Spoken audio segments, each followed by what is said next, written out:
My name is Dr. Scott Sells, and I started the Family Trauma Institute a couple years ago, where I do monthly webinars every month to really, my mission and my team's mission is to move folks to not just be an expert at working with the individual, but bridge the gap to become experts at treating the entire traumatized family and the community in which they live in. So this is something more and more today, especially that more and more children are traumatized, but if they return back to the same home, the relapse rate is high. So what you're about to experience really works. The first book I wrote, just a brief background, is Treating the Tough Adolescent. I was privileged and honored early in my career to work with Jay Haley, who started strategic family therapy. And this book contains a lot of research and work with conduct disorders and oppositional defiant, because there was a lack of step-by-step tools with this very, very difficult population. This pivoted to a parenting book version of this professional book. And today what you're going to experience is this took 10 years to write with my colleague, Ellen Souter. It's Treating the Traumatized Child, a step-by-step family systems approach. This is part of an evidence-based system of care called PLL and the Family Trauma Institute at familytrauma.com. For those of you who want to see some of the research studies that have been done with this model, I encourage you to go to familytrauma.com and hit About at the top menu, and you'll bring up the research bar, and you can study some of the outcomes that we have used that gets us to this point today.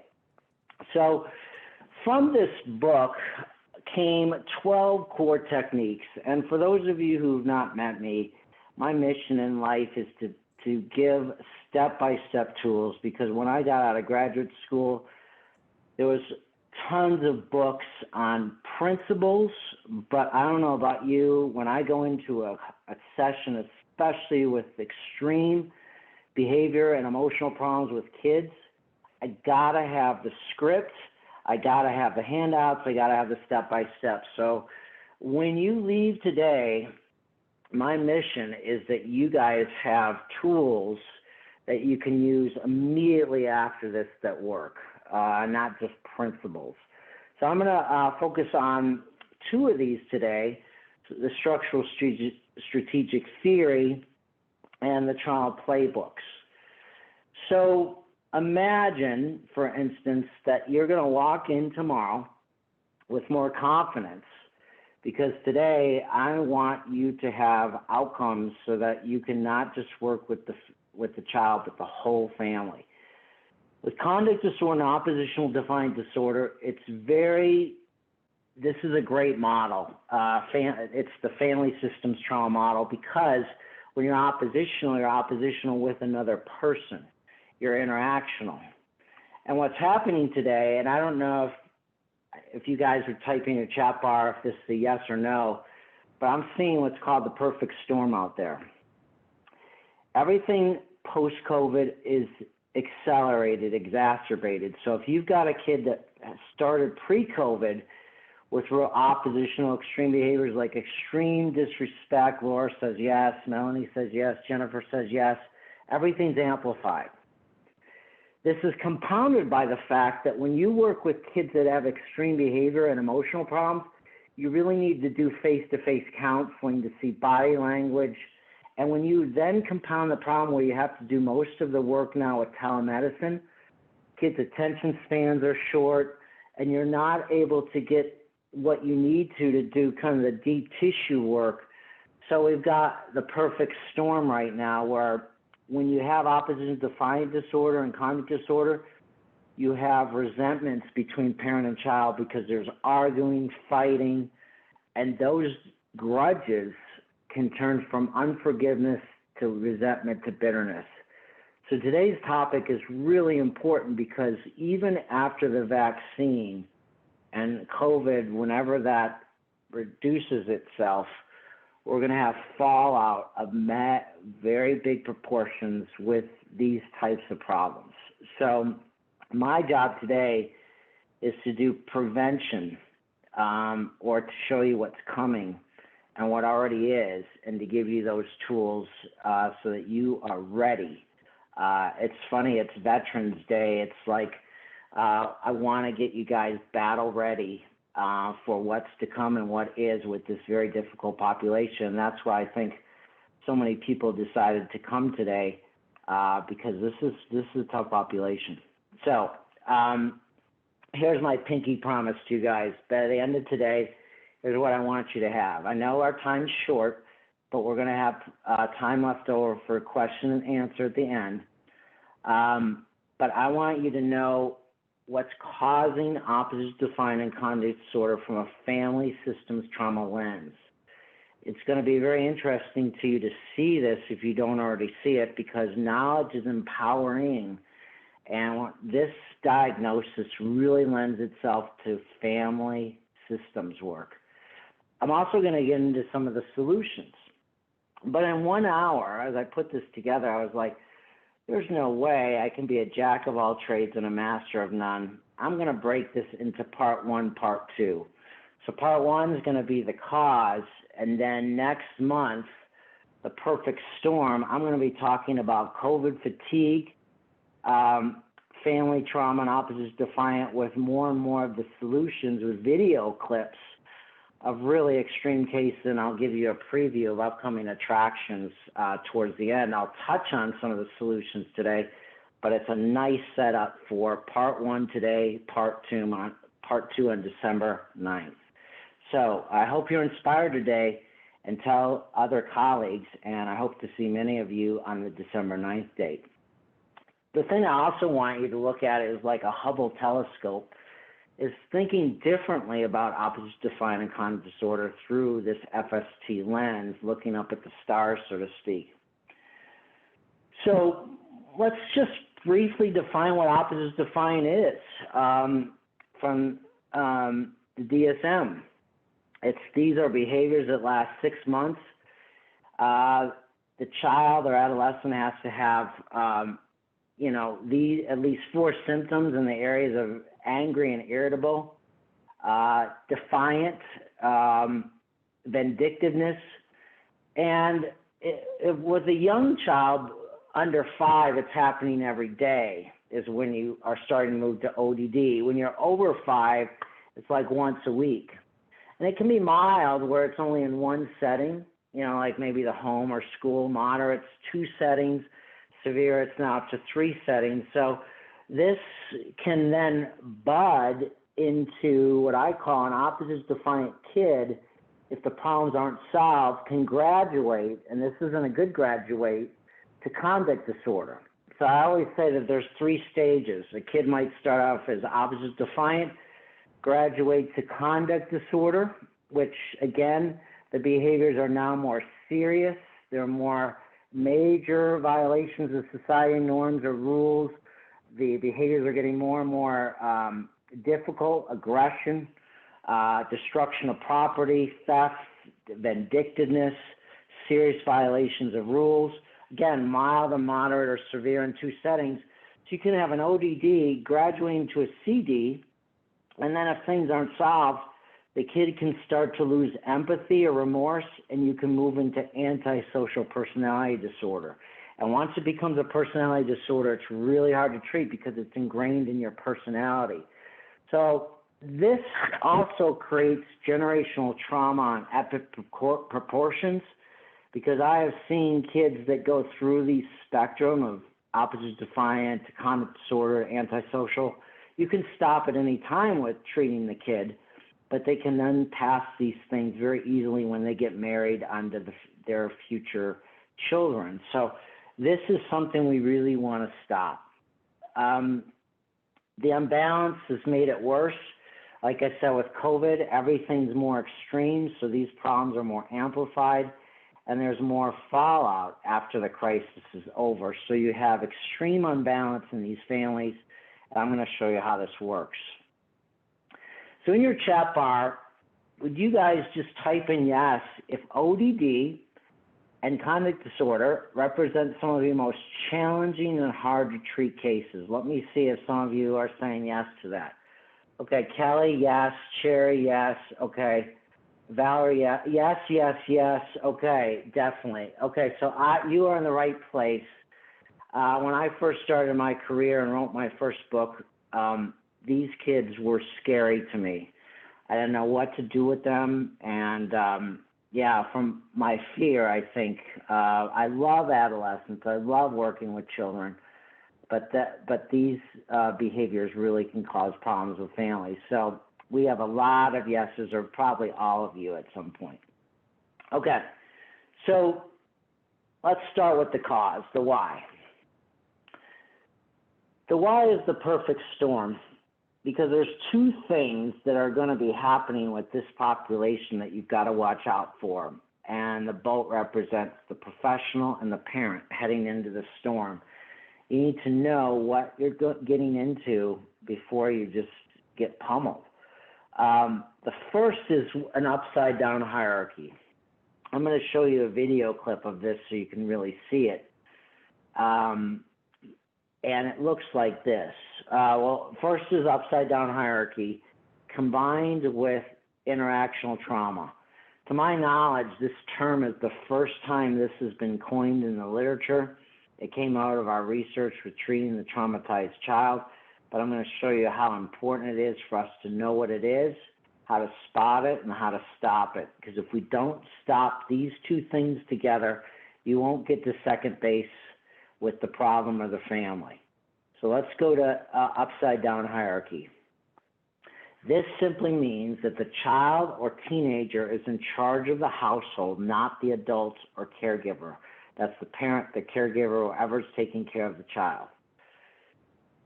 Even the young child is going to go for this with Oppositional and Defiant. They're going to test the boundaries. They're going to try to win the wrestling match. You can see a kid that is Oppositional and Defiant at 2, 3, as well as 33. This is something that can start early.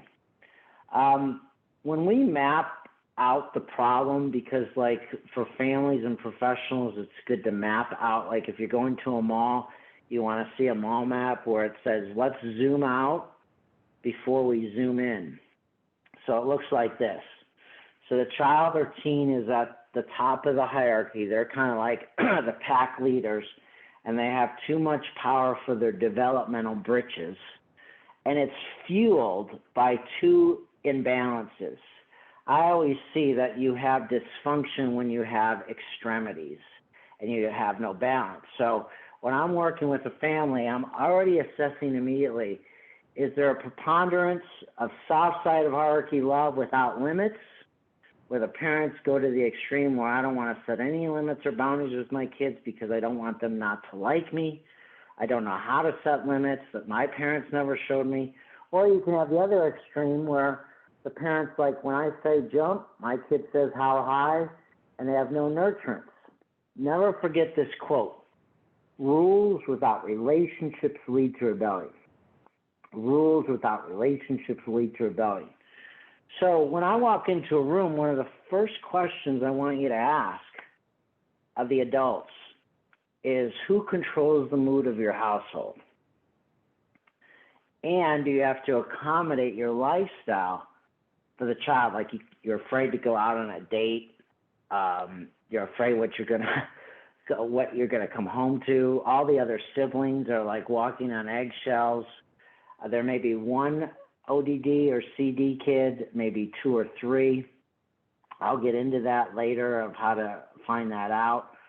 But when the parent says, or a caregiver, yes, my kid controls the mood of the household, or we have to accommodate, you know that you have an upside-down hierarchy. That's important to know, because parents come in and go, what's wrong with me? Am I a bad parent? And you're going to see that many of our parents just lack the knowledge or tools, and they think they're a bad parent, but they don't have the tools or skills. So as we go forward, this is really key for you to ask yourself, where is an unbalance between these two?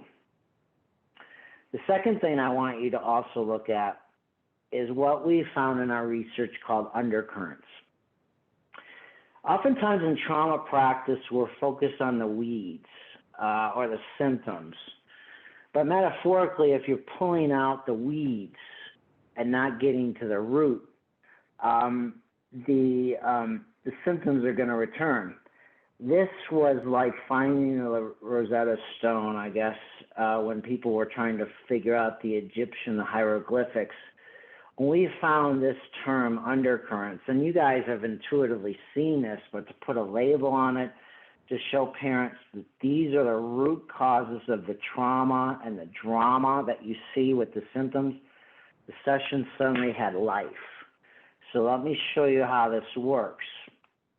So with misuse of power and upside down hierarchy, here's some of the top undercurrents we found. Unhealthy undercurrents had to be counteracted with their healthy counterparts. Now, one of my colleagues, Jay Haley, who helped me write the first book, said, Scott, this is a therapy of action. Families that are stuck really need a directive approach, a non-directive approach when you have out-of-control children or teenagers. And they're not going to wake up by osmosis and say, gee, I'm helping fuel and cause oppositional defiant behavior with empty threats. Or I'll tell the kid one thing and they know that I'm not going to follow through. They're not going to wake up one day by osmosis and say, oh my gosh, I'm helping my child misbehave. I got to stop having empty threats. If they had these locked down, they wouldn't even be in your office. And that was just a revelation to me. Another undercurrent we see that fuels this upside down hierarchy is inconsistent discipline, and we have to help the parents be consistent. The other thing that's happening is when you start to have all this fighting and conflict and drama, the relationship takes a hit, where I ask the parents this question: do you still love your kids? And they'll say, yep. Do you like them anymore? Nope. I love them, but I don't like them anymore. I ask the teenager and child the same thing if they're old enough to understand this concept. Do you love your parents? Kind of. Yeah, maybe. Do you like them anymore? Nope. So when you ask the question, do you love your kids but no longer like them, that's a jewel, because you know that you've got to get consistent nurturance. Because again, if you work on the consistent discipline without the relationship, rules without relationships lead to rebellion. I'm going to show you another one called button pushing. I want to show you this video clip. One of the things that I believe good therapy is half psychoeducation or trauma informed, and the second half is trauma responsive or application. So many of the communities I work with as a consultant are stuck in trauma informed land, and we've got to move our communities and our mental health profession to trauma-informed to trauma-responsive. And so one of the things that I'll do is, one of the things that we've done at FST and PLL is we've hired actors to show these types of undercurrents. I attended a conference back in the late 80s, I think it was early 90s, where Donald Meichenbaum, the developer of cognitive behavioral therapy, sat on stage at the Evolution of Psychotherapy and he said, you know what I think would be transformative to our field of mental health? We hired actors to show clients what we're going to be helping them with before we do it. And I looked into this, I'm like, yeah.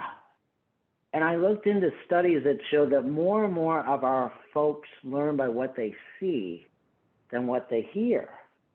And a lot of times we do talk therapy, and what families are like saying, I need experiential, because you're up against the wall when a parent comes in that's traumatized. They'll say to you, just fix my kid. I don't have any problems, none. But if you're going to move from an individual problem to a family system solution, you got to get the parents to say, man, I never thought of it that way before. You gave it to me in a non-threatening, playful way. I'm more trauma-informed now that it's going to take me to change as well as my kid. When you do that, I go, happy dance, YMCA kind of stuff. So one of the ways that we do this is very creative. We live in a TV culture right now. Kids love this too. So we say to them, I want to show you this common undercurrent called button pushing. Now, the child you see on the film is a teenager, so your child might be younger, your child might be older, but don't get caught up in the content, but see the dance moves. The issue is going to be not doing chores, but look at how creative this child is. He's not mean-spirited. Do you see that reframe? Parents are coming in going, this kid's a bad kid. He's putting his fist through the wall. He's extremely disrespectful. Every other word is F you. You want to soften this up and say, nope, I think your child is creative and adaptive, not mean-spirited. And I'm going to prove my point here. Now watch how this occurs. And the more drama you have or the setup, it's better. It's just like a director ready to show a film. So I'll even show a comic strip here, and I'll say, look at this here, the comic strip of Jeremy here pushing his father's thermonuclear button. And so that can really be enjoyable for the parents as well as the kids. So that's just kind of a fun way to do it. So button pushing is what I show here. So here, I want to show whoever controls the mood and direction of the argument wins. So in your chat box, type in, when you see this, blow by blow, what does the teenager do creatively? What does he do or say to illustrate the undercurrent of button pushing to control the mood of the household and win the game against the dad? So let's watch this. And again, this is my button pushing. And then I want you to pick out the thermonuclear button. I'll give you a clue. It's at the end of the video. What's the dad's thermonuclear button? So let's watch this.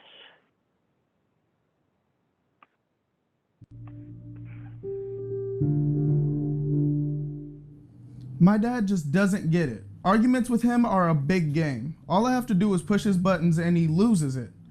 Sometimes it's just too easy, especially around the time I have to do the dishes. Just watch. Michael, it's your turn to do the dishes. Now watch what happens when I roll my eyes and mumble. It always gets him going. That's crazy. I always do the dishes. Excuse me? What did you just say to me? You see how he loses it when I push his buttons? Now watch what happens when I turn it up. Why do I always have to do the fucking dishes? Get the hell out of here. I'm not just going to stand here and let you talk to me that way. Guess who won't be doing dishes tonight? Okay, so let me see what you had in the chat bar here. What did you guys see that was creative? Okay, eye rolls, yep. I'm a parent, and that gets me all the time. Even though I know this stuff, my kid can get me. The F word was a big one. That was like a thermonuclear button, and he knew it. Now, parents and kids, when you show this, often laugh. Sometimes they get a little bit like, oh my gosh, and the kid's like, hey, I don't want you telling my parents my secret moves, you know? Again, this leads into what's called interactional trauma, because how many of you agree that it takes two to tango? Kendra says swearing. Vanessa says swearing raised his voice. Jesse said a combination. Yes, it was a combo cocktail, a Molotov cocktail, because also we help the parents know that they push the kids' buttons, lecturing, criticizing, collecting criticisms, never letting things go. So again, it takes two, but again, we start with the kid because what happens is the parents are there to say, fix my kid. So we start to move from the kid into the family. And parents will say to us a lot of times, man, if we had known, we were laughing inside because I know we're working on our kid, but you're fixing us too. I'm like, oh yeah, but it's both and. So we start where the client is, okay? The tone of voice, Stephanie said, so you guys are really good at picking this stuff out. So as we go on, knowing the undercurrent is a key to treating oppositional defiant and conduct disorder. So let's go on here. So what happens in the extreme is a term we coined in the book, Treating the Tough Adolescent, the first book, is parent abuse or teen terrorism. What makes this really difficult is that a child or teen at some point sometimes will use extreme behaviors like running away, aggression, disrespect, even threats of suicide that's more manipulative than emotional to scare the parent into submission and give up their authority. I'll have kids say to me regularly, if you give my parents tools to be consistent, I'm going to up the ante. I'm just going to threaten to run away. And you literally see the parents with fear in their eyes go, okay, forget I said anything. So you've got to tell parents that it's normal that when you try to realign the hierarchy and reestablish authority, that the child will get worse before they get better. Everybody always says that kids want structure. They do. But before they give it up, they can't see the benefit of what it's like to be a kid again. What I ask kids is, and parents is, when did you start this extreme behaviors? I started at 6, and now I'm 16. It's like an alcoholic who starts drinking. They may be 33, but they start drinking at 13, so you're talking to someone emotionally who's 13 because the drinking stopped the development. And the same thing, when you see parent abuse or teen terrorism, you're also seeing the kid using so much psychic energy to stay in charge that they can't be kids again. So this is if you don't say that this is normal, the parents will give up very easily. So I talk about this. You'll have a chance, if you're not already part of our community, to be invited to our Family Trauma Institute. But check out this video where I go in depth more. It's only 4 minutes, but it's kryptonite for conduct disorders, parent abuse, or teen terrorism. It's worth checking out. Okay, so now we've got an upside down hierarchy, and let's go to the second part of this storm, plus interactional trauma. Now I'm going to show you a very disturbing tape that will make this point. I saw it early 2000s when they had the television show Primetime Live with Diane Sawyer. It sent a chill up my spine, and at first it looked like on the surface that the mom was totally to blame for this train wreck because they set up cameras in the trailer home. The 2 twin boys are coming back from foster care, and here's where I began to coin the term in my head, interactional trauma. And this is in the book, Treating the Traumatized Child. Parenting 101 is really important. I think this mindset helped me soften to parents like that you're going to see. Parents, kids, and families will do well if they can, but they lack the tools and skills to do so. If you don't look at this tape from this lens, it's going to be definitely throwing mom as the true villain in this, and you'll see the therapist commenting on the scene, and you'll see their body language and their voice tone. They're basically saying this mom is untreatable, resistant, unmotivated. They don't say it, but you can see it in their body language. I used to think this too before I started to realize that with FST, when I gave the parents the tools and skills, they did well if they can. So interactional trauma is defined as when you see constant arguing, fighting, button pushing over and over again, drama equals trauma. So if a child or parent has a traumatic event like a bitter divorce, abuse, or abandonment, the wound can't heal because you're always picking off the scab. So when I work with families, this is huge because it's like, oh my gosh, you've got this event trauma that hasn't healed, like bullying. But yet every time they're trying to heal this, the kids and the parents are like, we're screaming at each other. It's like taking a scab, rip it off, rip it off, rip it off. Sorry I'm so dramatic, but this is so key because you can't get to deep tissue trauma until you stop the bleeding first. Stabilization has to happen with conduct disorders and oppositional defiant disorder. We've got to stabilize the interactional trauma before you got to stabilize the drama before you get to the trauma. And so often I've made tactical mistakes in my career where I've gone, I'm going to go for the deep tissue trauma, forget the stabilization. I don't even see it when they come into my office. But what was happening behind the scenes is every time they went home, I never gave them tools or skills to stop the interactional trauma or the drama. And so I could never heal the trauma. This is key for this population, and you're going to see why. Again, I was skeptical at first, and then I started to see it, and when I saw it, I was like, man, it's like my car key's right in front of me. Why didn't I see this before?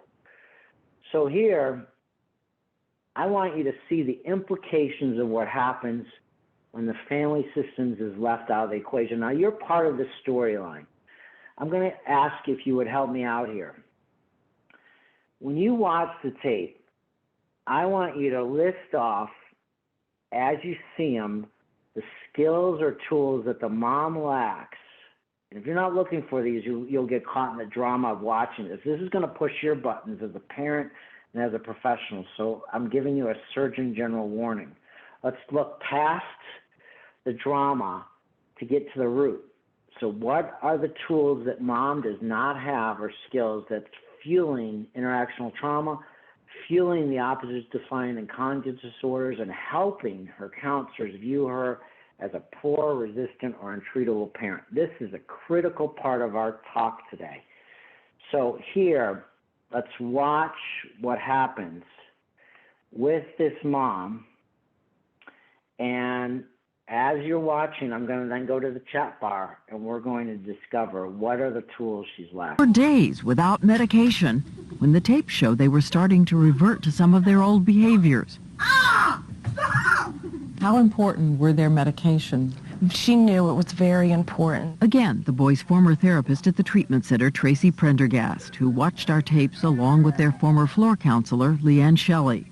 A typical reaction to not taking their medicine is to be more impulsive.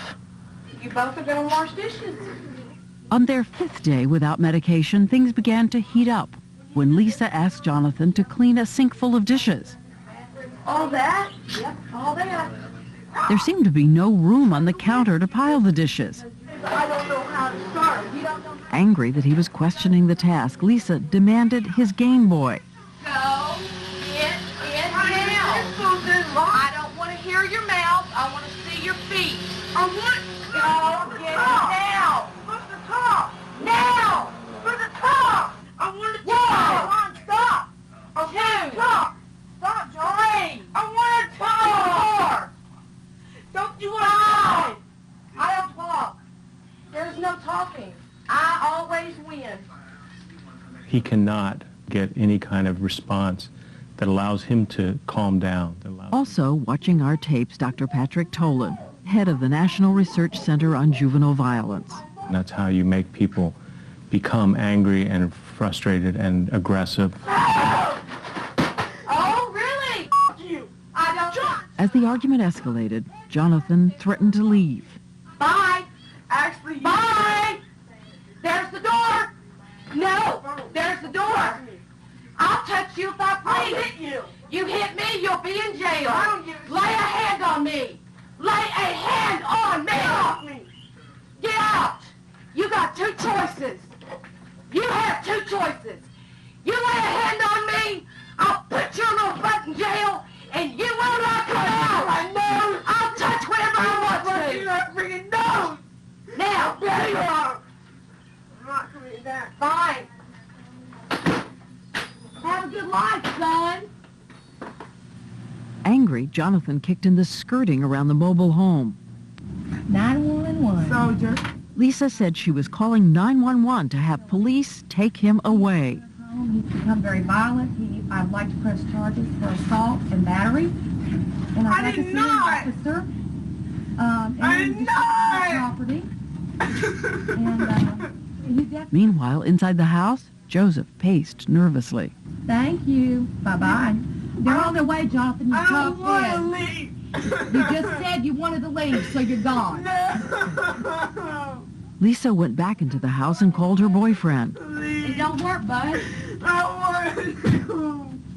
Desperate, Jonathan walked into the kitchen, picked up a large kitchen knife, and put it to his throat.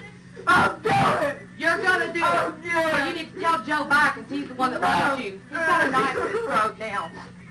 No. He's got a knife to his throat. I gotta go. Jonathan! Don't do that! Jonathan, don't do that! Don't do it! Jonathan! Come here! Then talk to me! Now she wants to talk. John! Oh my God! John, don't do it, please! John! It is a horrifying scene. Was the suicide attempt real? Experts who've seen the tape say the knife at the throat seems to be more of a warning, a cry for help, but one day could lead to the real thing. Spiraling out of my dream is that, you know, as we watch this spurred on the beginnings of interactional trauma. We passed, I think last year, the Family First Act in child welfare. My dream is that we get a task force together and we get all the decision makers and say, you know, it doesn't matter how long the kids are in foster care or in hospitals. It's when we don't look at this interactional trauma, we're setting up the family and the child for failure, because the child now looks healthier than the mom. And we're looking at psychotropic medication as the issue, which I believe in it. I believe it's needed, but we're not getting to the root. And so as you guys let's see what you put in here. Mom doesn't know what to do, according to Laura Welch. Thank you. Gila said, Mom, in terms, interrupts negatively. She did not know how to structure the task. In fact, you see that when the boy says, we're supposed to talk. I learned this in counseling. And the mom says, there's no talk. I always win. And so it starts as a simple thing of doing the dishes and escalates to the knife at the throat. Mom's desperate. She calls the police. She calls her boyfriend. And the only time the boy gets any nurturance is when he goes to these extremes, which is going to reinforce that behavior. Mom is burnt out, according to Donna Brooks. Suzanne Weeks says she jumps straight to punishment. How many of you, by a show of hands, even though I can't see you, agree that she has generational trauma, like wildly, and that she was taught this by her mom? So when you look at conduct disorder and opposite defiant disorder, we've got to look at the interactional trauma, because could you imagine trying to deal with all the trauma if you don't stop the bleeding? So as you guys put this, great job, guys. And also, I think, led to the counselor of viewing the mom like, oh man, she's resistant, untreatable. And so I believe, to summarize, these were some of the core things that were lacking. And one I'm going to show you in December for part 2. Mom had no role plays, no tools. She didn't have a voice coach. She didn't have somebody to sit down with her and say, okay, what's the plan? I'm going to play the part of your child. I'm going to push your buttons. How are you going to handle it? What are you going to do? Let's troubleshoot. What are you going to do if there's no room on the dishes? And we would say to Mom, we're not blaming you as a parent. These are just tools that you might not have. There's no village. There's no like town meeting with the neighbors, the boyfriend. In fact, it's not, the therapists are not thinking systems.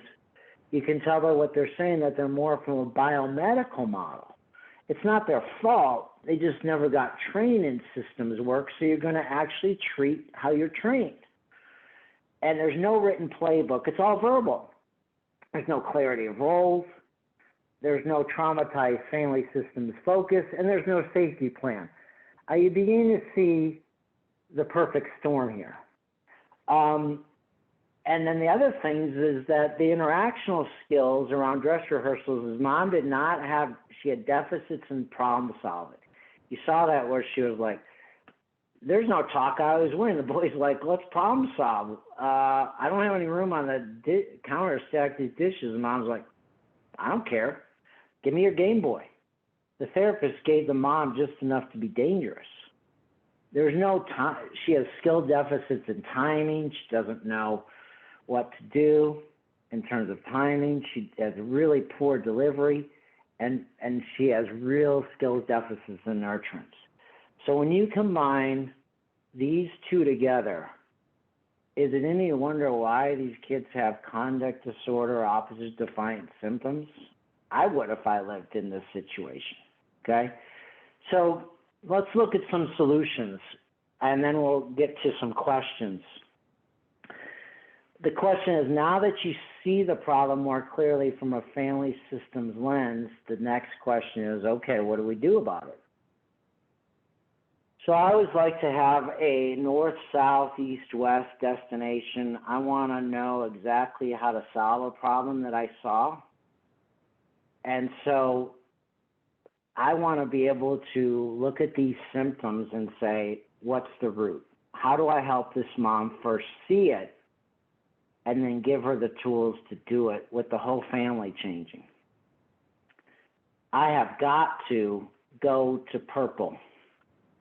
I can't stay on red. I've got to help this mom or caregiver move to these healthy undercurrents. Without them, there's no what's called second order change. First order change means just temporary. As soon as you're gone, they'll go right back to status quo.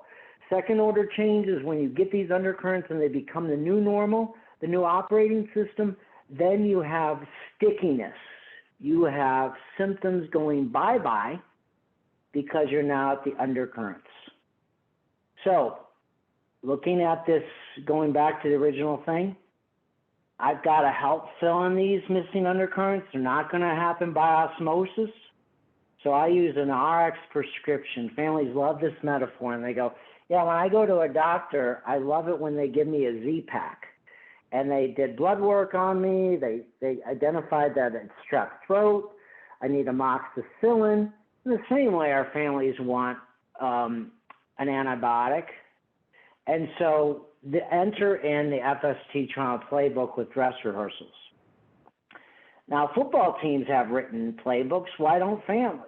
And why don't families have dress rehearsals? So it's very, very straightforward. If I was working with this mom, I'd say who, and I would get the village involved. What's the intervention that we're going to use to stop, to help with the chores?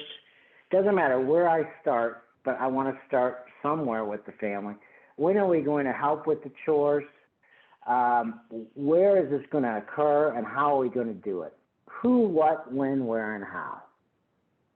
And you've got to give the family an RX prescription to inject these missing healthy undercurrents, because that's the only way you're going to realign that structure is if you have a nice mixture of love and limits. Hard side of hierarchy, soft side of hierarchy. Balance in all things. So this is used to fill in this.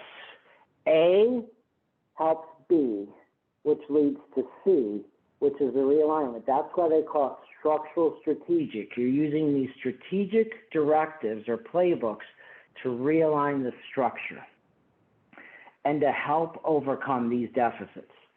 So, movie trailer of upcoming attractions, I'm going to part 2 start to help you with antidotes. So I'm going to show you a case early on where I put this theory to the test.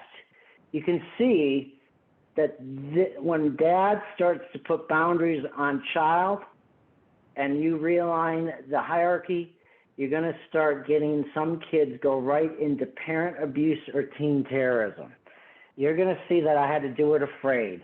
This is an early tape captured on tape of putting FSP in practice.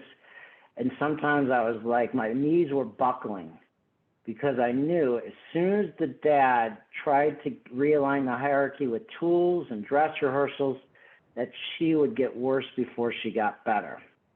I'm going to show that tape in December. Then you're also going to see, fast forward in my career, using playbooks in action to help realign the families, and I moved to the role of Steven Spielberg, or a director. And we're also going to incorporate the child's love language, because we have to pick an intervention that fits with whether the child is into words of affirmation, acts of service, physical touch. If we're going to combine a cocktail, we need to know what the love language is. Could you imagine coming up with an intervention of physical touch? The child can't stand physical touch. They're into words of affirmation. The playbook would bomb, okay? So most people that I know don't combine these two together. So here's the takeaways from today. Number one, you now see clearly before you came in to where you're leaving this 1 hour, you see upside down hierarchy. And you also see the imbalance of softness and hardness, soft side, hard side of hierarchy. You can see how that's fueling conduct disorder and ODD. You also see the critical piece of unhealthy undercurrents. These are the drivers and the healers. So the drivers and causes of the unhealthy undercurrents, the healers are the healthy undercurrents. You also see that if you don't combine these with helping the parent with skills deficits and you don't know where to tap, you're just chasing your tail. And so I hope I accomplished this goal, that you think differently about it. So now we have time for questions and comments. And I'll stay a little bit over time, but if you have to leave at 1, go for it. No worries. I'll stay a little bit over because this is an important topic. And so if you have to leave right at the hour, no problem. But Allison, what were some questions people had from the workshop today? Yeah. We had a question come in at the beginning when they are in the initial stages that we know is so difficult. How do we support the parent that says, well, no one is there to help me when it's after 5 o'clock? 2 things. People don't care how much you know until they know how much you care. So the motivational module that I just showed will get the family ready for change, where their confidence goes up. There's a series of motivational questions that you begin on the first phone call, even before you see them in the first appointment, that leads them to the place of, I really know you care about me. Now I'm ready to change. So the high joining is number 1 through these motivational questions. Number 2, once the family is hooked in because they know how much you care, and you take them through very systematically what's in it for them, that you connect the playbook to a higher calling of undercurrents, then they'll move heaven and earth to work with you, whether it's to dress rehearse in your office. Sometimes strategically I go to the home, but most of the time I can't. So again, in traditional treatment, I found if people are just handed a playbook without high motivation, that mom was a perfect example. if she didn't know that you cared about her, if she didn't see what's in it for her, you wouldn't have got to second base. So the first is high joining, and then clarity of the steps allows you to get to the point of allowing the family to move with you. Great question. What's the next one? So what if you do a playbook and role play, but the parent will not do it outside of your sessions? The one thing I'll say to parents that helps a lot of times is, would you do an experiment? What do we have to lose? I say it takes on average, according to the research, to change a behavior around 30 days. So would you try it for a week, 2 weeks? And this is my jewel on the crown. When we do FST and we ask the parents, would you experiment with it? They do, because they've seen where you're going with the undercurrents. And when you say, like I'll sometimes say tongue in cheek, there's 365 days a year. Would you take 14 of those to experiment? Would you take 30?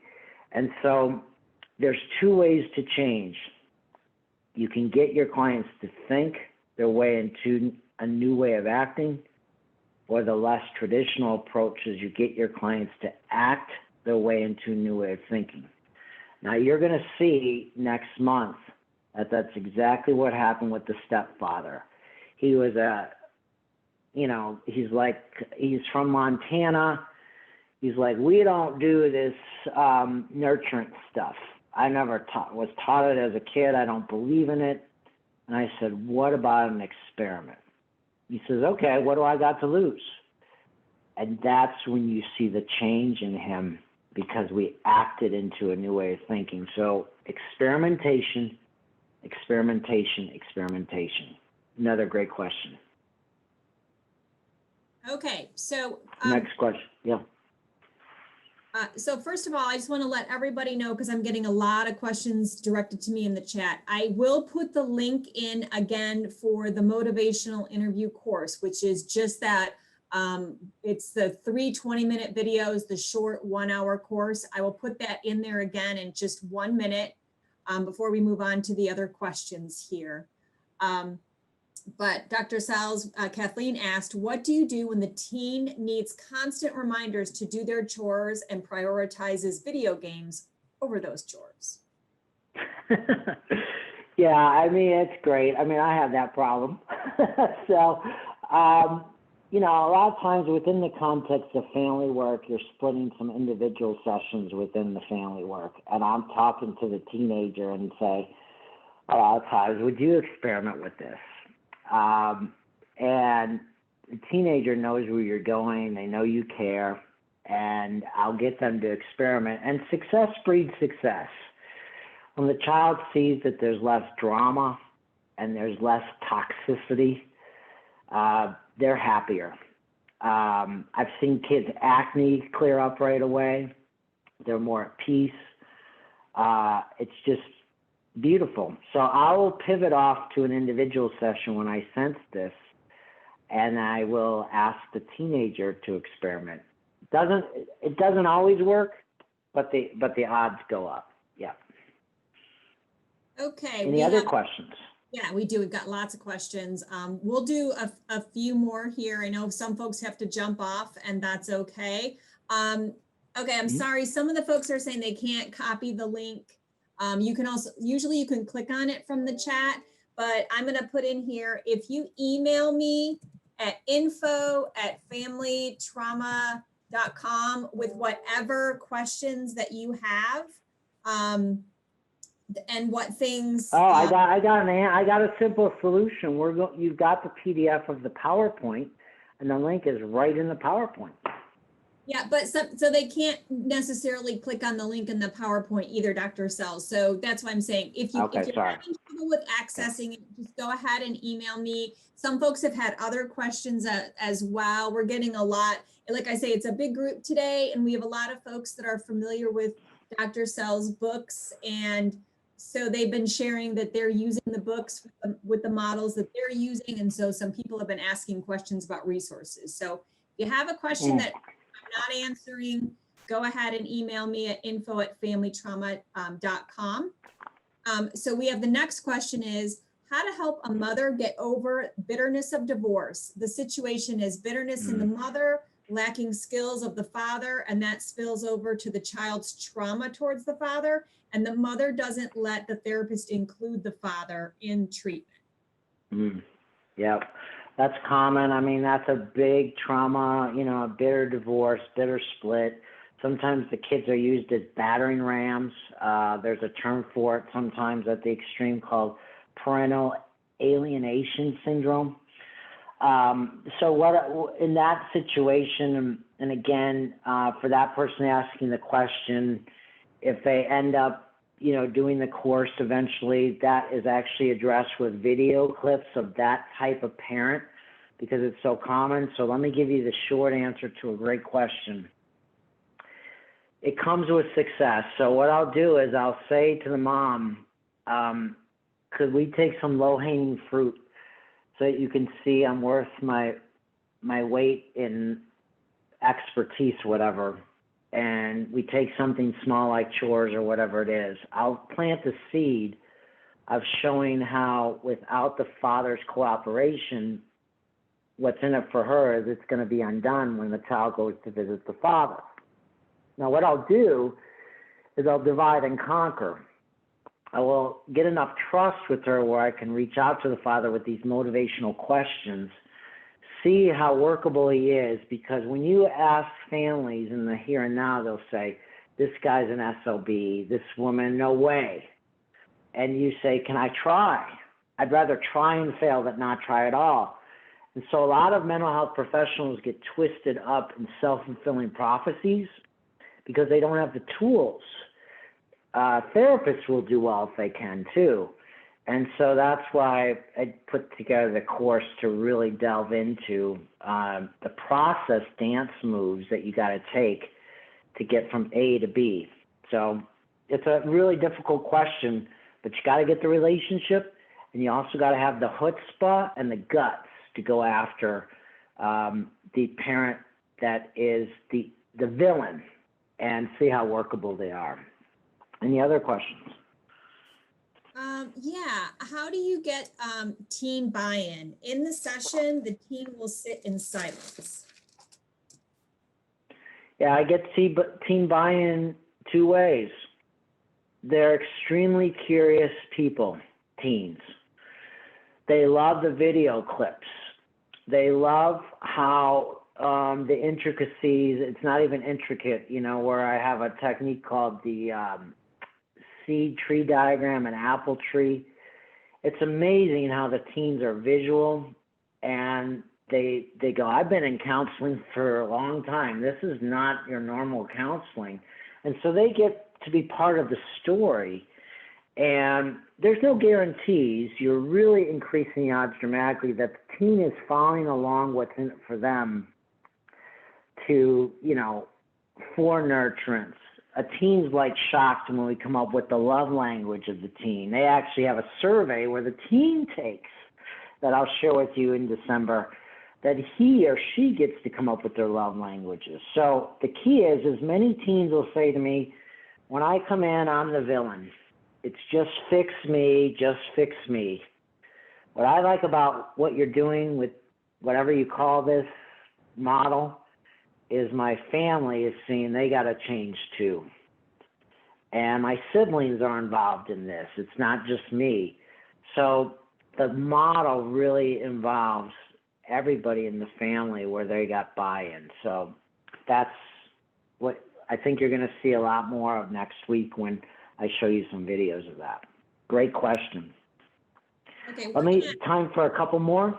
Yeah, just a couple more here. So one question here, it's a good question. I'm just not sure if I'm fully understanding it, but if you were running a local department of family services, what would you focus on for clients and caseworkers? I guess they're asking for if you could prioritize. Yeah.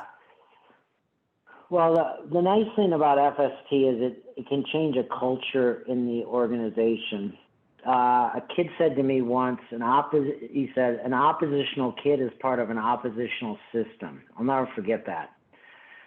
And he said to me, there's so many, well, what he was describing was silos. So if I were to, take this webinar, I would do a brown bag lunch because it's on demand, or I would have me come in as a helper and sit down with decision makers and say, let's look at the paradigm of family systems work and the benefit to us to start to look at our paradigm shifting. And it's absolutely amazing the numbers of people that have taken the course, read the book or whatever, who come back to me and say, it's changing our whole system. And so I would start with a brown bag lunch with the decision makers and let them involve. Isn't there a parallel process like you see where we're getting the family engaged? We also have to get the professionals engaged. So that's how I would do it. I would use webinars like this to show decision makers that let's go after family systems trauma. Yep.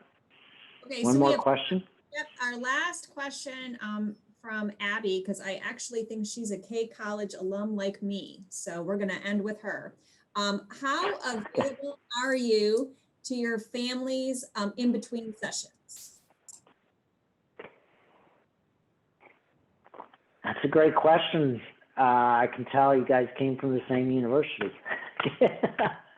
So this is a therapy of action, and so what happens is you have to work smarter, not harder. When you are being a systems irritant and you're changing the system, they're going to get worse before they get better. So what I do is I set clear boundaries. And first of all, what happens is when I educate the family and say, this is normal and this is what's going to happen when we use this playbook, your anxiety is going to go through the roof. You're going to want to call me every second of the day. Don't. You want to sit with some of that anxiety. You want to try out these role plays that we do. And then I'll give them specifics of when you've tried it 2 times or whatever it is for the family, then call me. So if you don't do the preparation, and in the playbook, I actually write, if I think the family is going to break boundaries, I have an asterisk and say very clearly, here's when you're going to call me. So in the beginning of the model is more intensified because you're fighting for these healthy undercurrents. But if you set clear boundaries, which the family may not have any boundaries, you will see the how this really, the fruit of this labor. So it's a great question. Okay, so let's wrap up today. You'll get you got a copy of the PowerPoint. You'll get a copy of the presentation that you can look at. And I hope to see many of you in part 2 in December. Until then, be blessed. Thank you for what you do. We need you out there as a community to help with our families who are so traumatized today. So until then, bless you all. I look forward to seeing you next month. Bye for now. Take care, everybody.